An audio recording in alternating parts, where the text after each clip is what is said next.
All right, we are live. We are ready to go. It's not Saturday. It's Friday. It feels like Sunday. It also certainly doesn't feel like Friday, but that's what the holidays do to you. First and foremost, happy Thanksgiving, everyone. I wasn't on yesterday because of the holiday. I hope everyone was safe. Everyone had fun. Everybody somehow won all the money in NFL. So then we could take that money and run it up right now with college football. There's a bunch of games on Black Friday, and we're here to talk about them. We're going to run through them. We're going to build out our patented teaser of the day, talk about the boost, talk about the promos, talk about tails, and have a good time. So we're going to dive in. We're going to give people just a few minutes because they're probably hungover amongst other things. And I will get out this tweet, and then we'll be all set. Quick and easy. Just give me 1 second here. And like I said, we're going to get it going right here right now. All right. Oh boy, yeah. Yesterday was a day, let me tell you. But I think we're in good shape. Live talking CFB. Here we go. So please explain the way I should trust Texas today about everything they've put me through this season. That's a great question, my friend, because I also bet Texas today, and it feels quite uncomfortable. But we're gonna get to that game, of course. But I do trust them today, and I do think they're gonna win, and it's gonna be a minor upset, and they're gonna knock Texas A&M off, and Texas A&M is gonna be fine in life, and Texas is still probably almost assuredly not going to make it, but that's irregardless. They're going to win today, I think. But that is a later game. We're going to go in order because there's not that many games. And we have luxury. We can actually get to all of them here. So we'll take the questions, show you what I bet already, and then we'll be down to straight business here. Let's start with the Egg Bowl.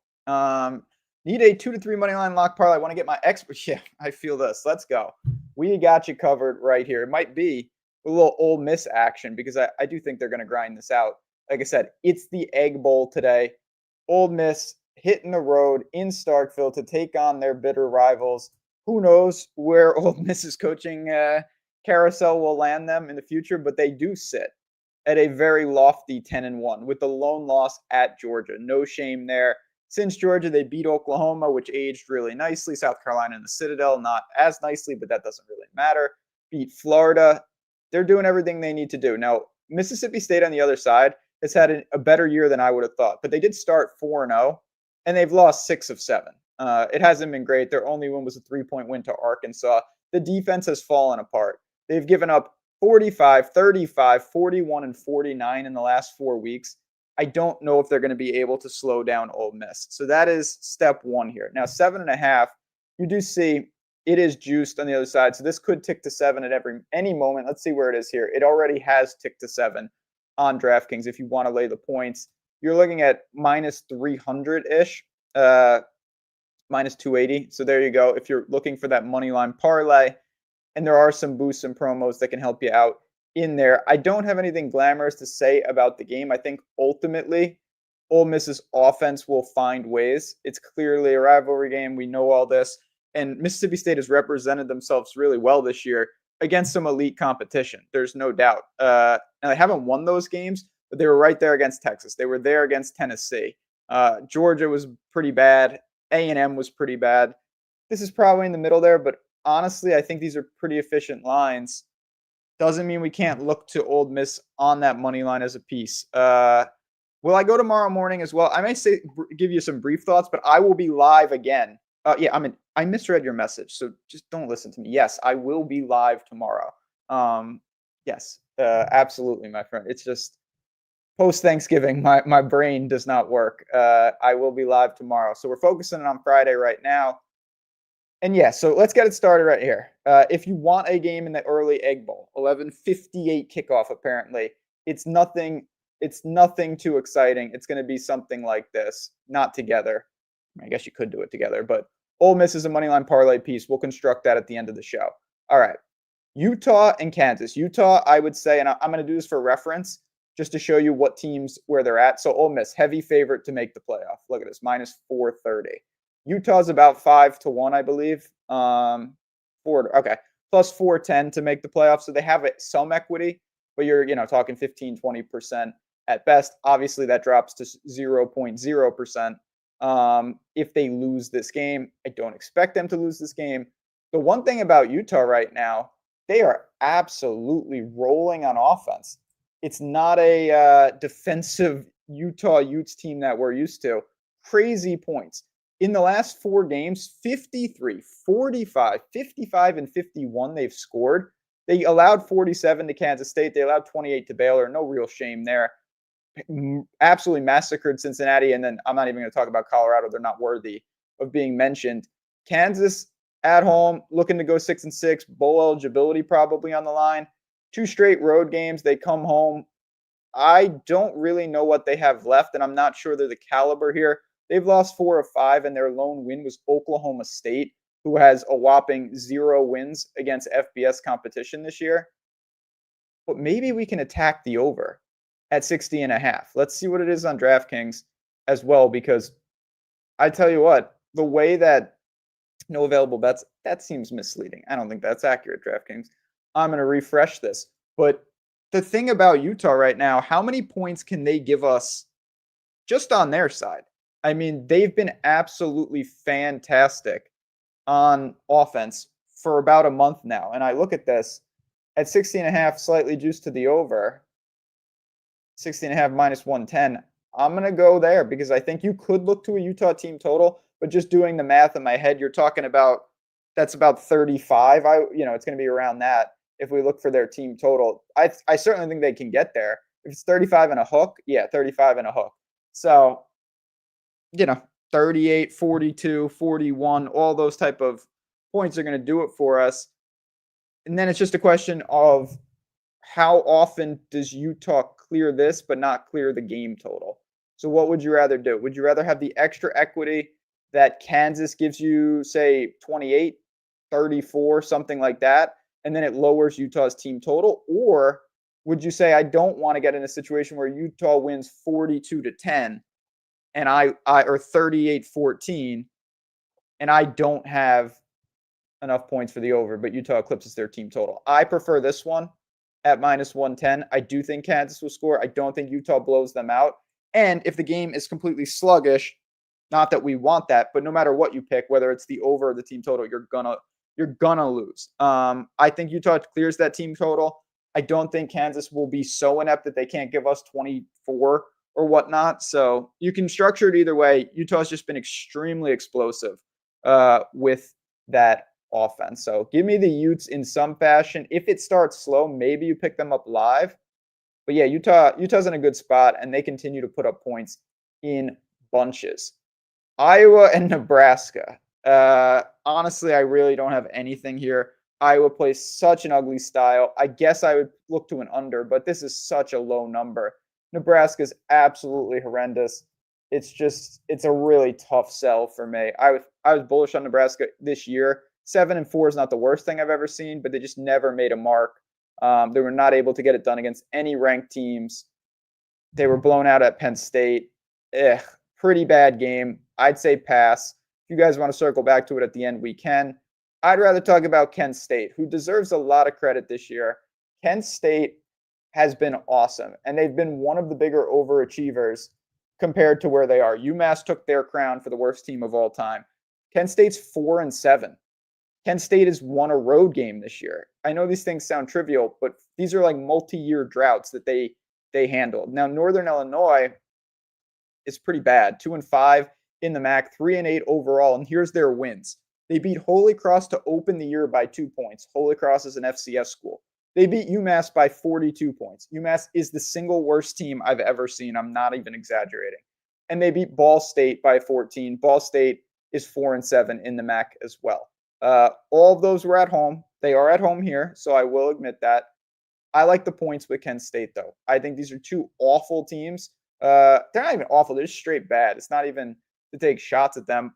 I'll take 5.5. I use this in my no sweat bet over at Tails. FanDuel's offering a no sweat, so you want to rev it up a little bit. And I just put this in, actually. So I'll bring this up. I put in a Kent State plus 5.5, Texas money line, San Diego State money line plus 679 or 678. I like this. And again, it's the no sweat bet. So you get an opportunity there to tail that. You get an opportunity to get your stake back in bonus bets if your bet does not hit. And if you guys don't know about this, obviously, this is over on tails. This is where I'm dropping all my bets. This is where hundreds of people are dropping the content every day. And the sickest part about it, you see that button right there? And this is free. Come over here and press tail. It syncs it to you. It will show you all the books. It will show you all the odds, and you can get right in with a couple clicks. It is that simple, and then you're in on the action. No doubt about it. You can follow me so you get alerted every single time I drop a play, and certainly going to have college basketball today, college football, NFL parlays. There's no doubt about it. If you have not been on Tails, I'm going to drop the link for you in just a second because it's just absolutely changing the game, and it's a blast. I've been loving it, and I hope you guys have been enjoying it. I know a lot of people checking out what I've been doing there, but yeah, go over to Tails, follow me, and let's have some fun. Make some money as well. That's what it's all about. But yeah, I'm on Kent State today. No doubt about it. Let's get back to the board, though. Let's get back to the board. Air Force and Colorado State. I wanted to back Air Force.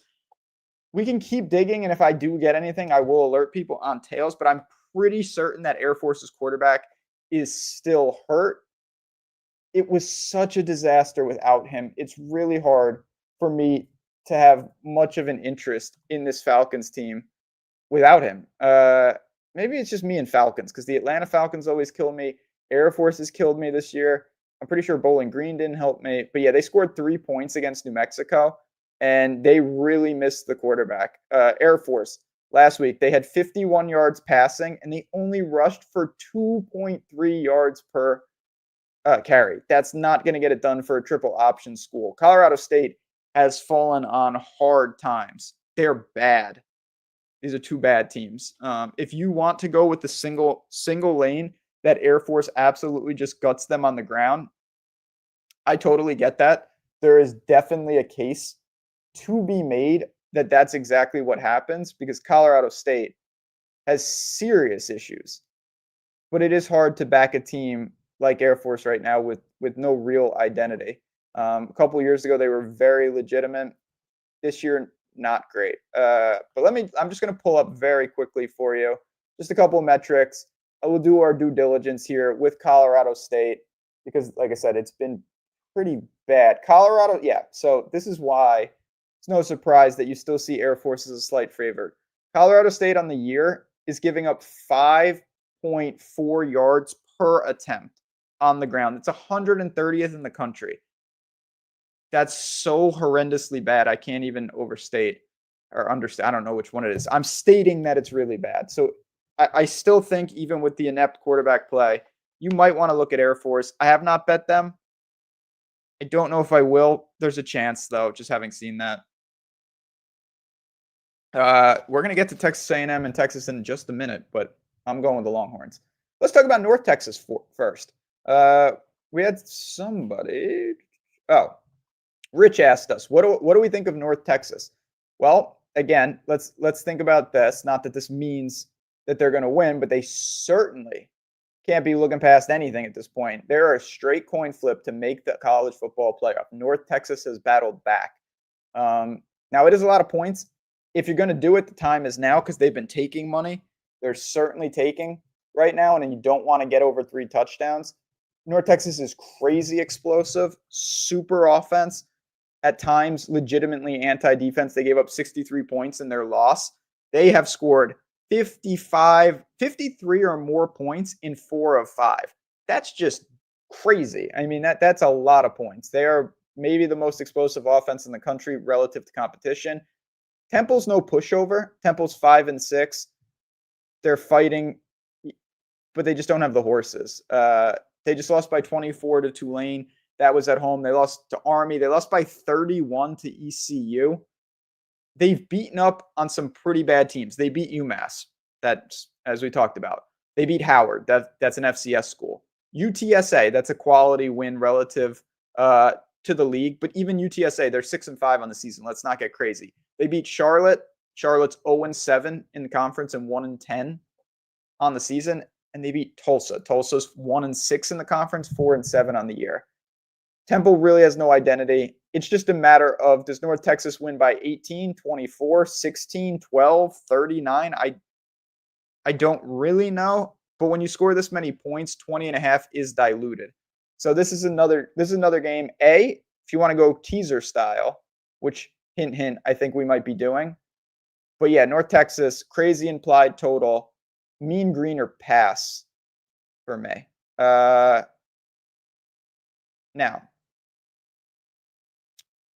Georgia and Georgia Tech.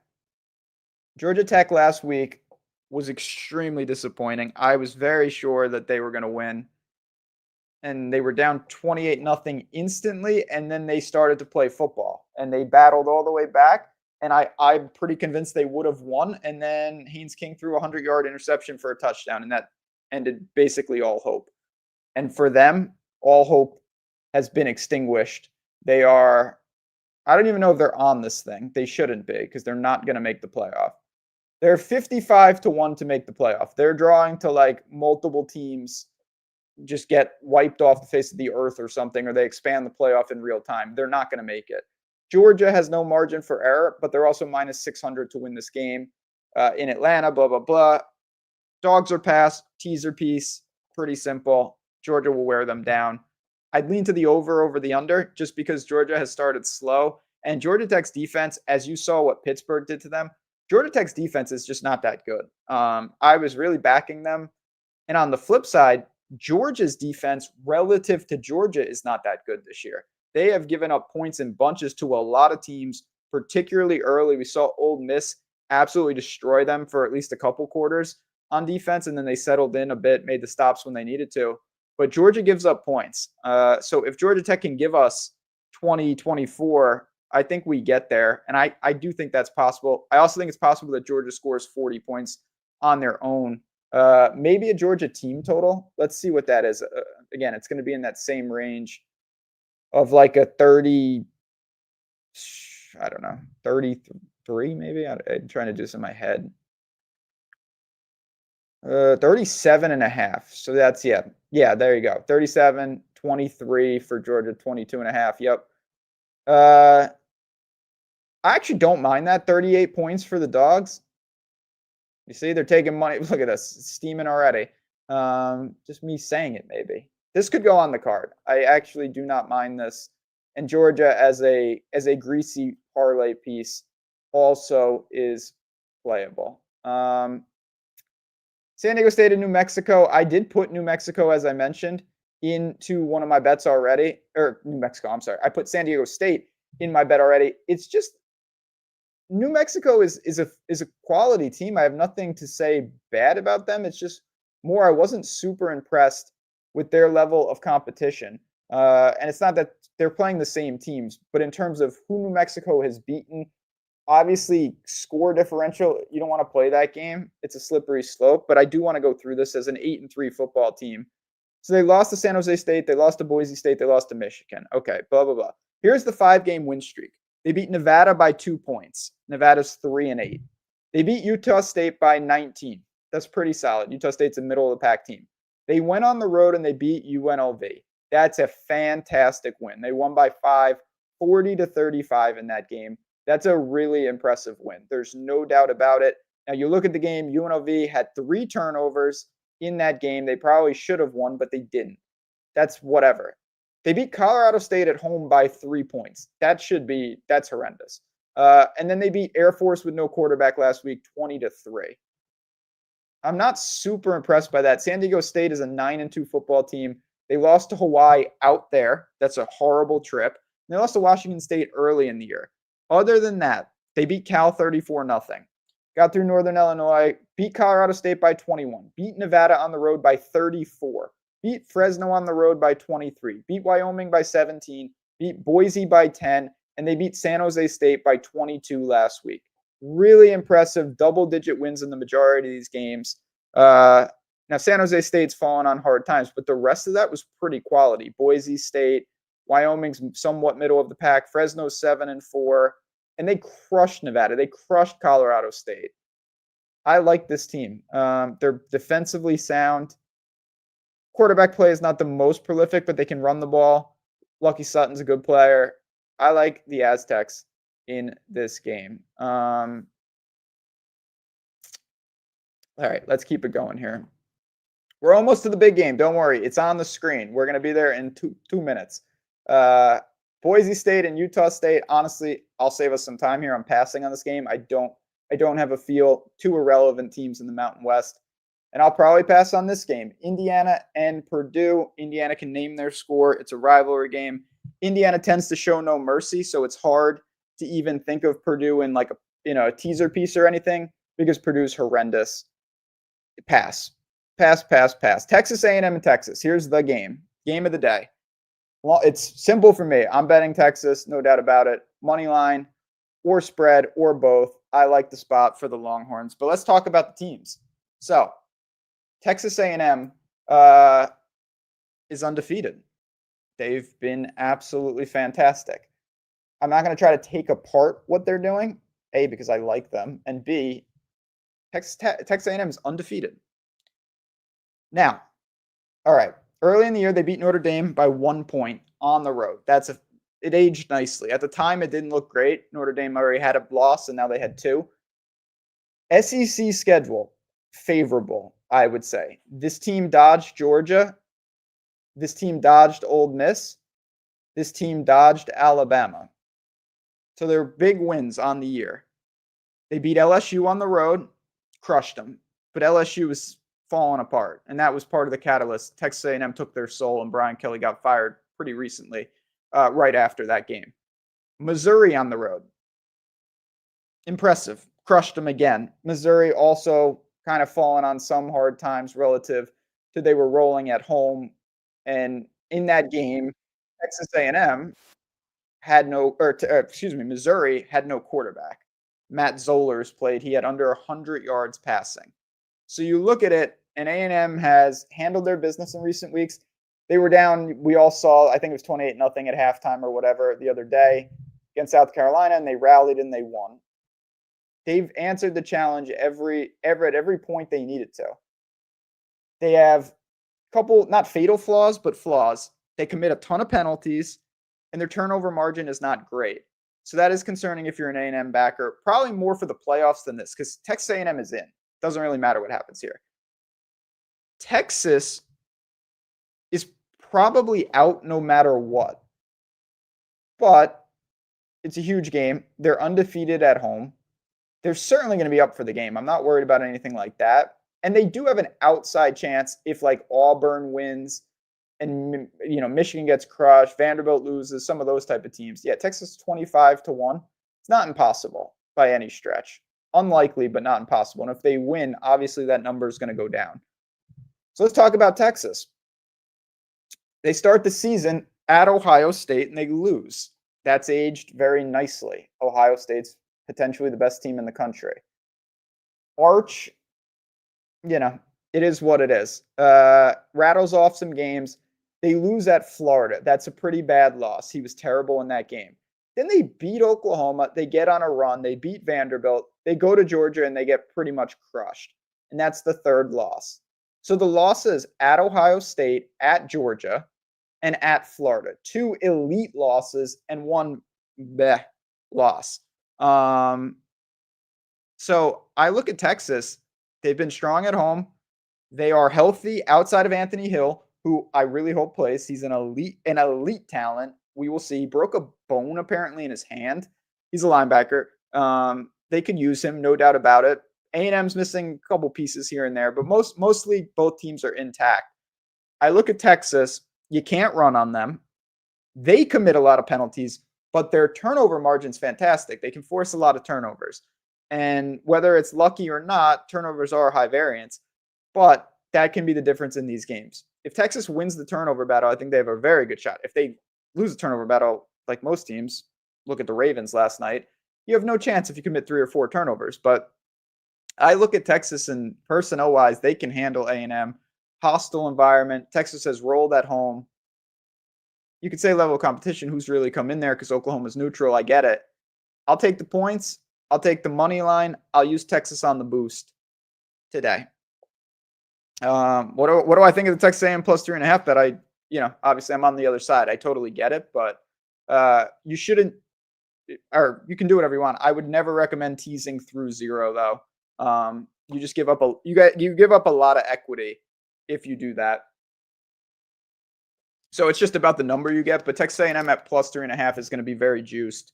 There's no doubt about it. Now, if they win the game, it doesn't matter. If they lose by 3, it doesn't matter. But over time, it's a tough sell. Last game, Arizona and Arizona State. I do lean to the Sun Devils in the desert. Tough game. Both teams are very, very respectable. It's not going to be my favorite. Maybe if Texas is rolling, I'll add something on Tails late. And for anyone that missed it, I'm telling you, just come over to Tails and find what works for you. Whether you're looking for picks for me, which would be amazing, or you say, you know what, I don't even know what I want. I just want to poke around. We have trending topics wired up. So you can just say, okay, I want college football today. I want parlays today. I want boosts and promos. I want only Black Friday football, Bears and Eagles. And you will get bets that just fit that. Look at all the bets pouring in from all sorts of people. Find people that you like, follow them, and then you get alerted anytime that happens. If you don't know who to follow, you say, I want to poke around, go to the leaderboards. Check out who's been running hot, who's making long shot parlays, who's trending, who else are people following. Stuff like that is where you can do it. Or if you know who you want to follow, just search them. But honestly, with all the free content over at Tails, you're just missing out if you're not taking advantage of this. Again, it's a really cool community, and everyone that uses this product, they love it. Because what are you missing out on? Like I said, just bets dropping all the time.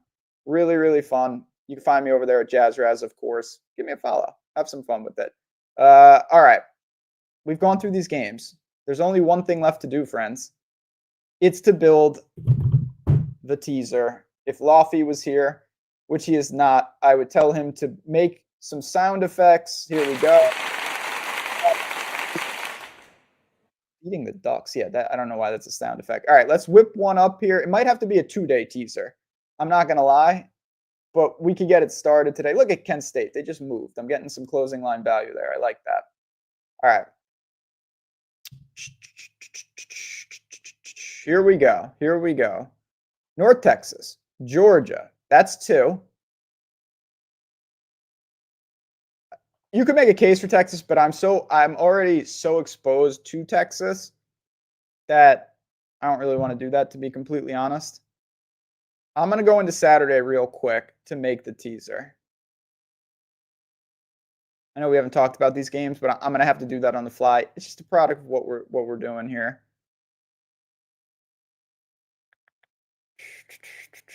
Man, there's so many wacky games tomorrow.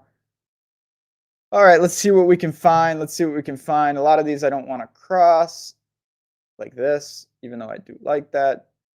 Rutgers getting 27.5. I'll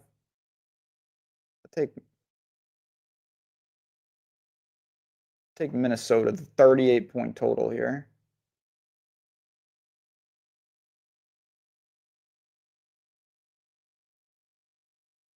Hokies plus 22.5. Don't mind if I do, but seriously, I'm not doing that. Oh, I'll roll with Bill again. Chapel Bill. All right, there it is. How UNC loses these games is beyond me. But you know the drill here. We've got our 14-point degenerate teaser. Let me zoom in for you guys. Apologies. We've got North Texas. We've got Georgia. We've got Minnesota.